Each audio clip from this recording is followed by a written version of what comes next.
2 दिवस झालं फिल्टरचं पाणी अजिबातच फिल्टर होत नव्हतं. त्यामुळे मग फिल्टर जो आहे तर तो मी बंदच करून ठेवलेला होता आणि मग दुसऱ्या दिवशी दादांना रिपेअरिंगसाठी बोलवलेलं होतं.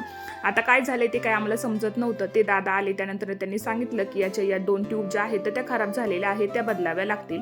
मग त्या सुद्धा बदलून घेतल्या. आता दुष्काळ 13वा महिना म्हणतात ते यालाच की काय काय माहिती. एक झालं की एक असं घरातील आपली कामं सुरूच राहतात. सकाळची छान अशी देवपूजा केली जेणेकरून घरातील जे वातावरण आहे ते अगदी प्रसन्न होतं. तर यांनी थोडंसं सामान आणलेलं होतं डीमार्टमधून. माझ्या डाळी वगैरे ज्या आहेत त्या सगळ्या बरण्यांमधल्या संपलेल्या होत्या. म्हणून म्हटलं चला आता बरण्या वगैरे ज्या आहेत त्या सगळ्या आपण भरून घेऊयात.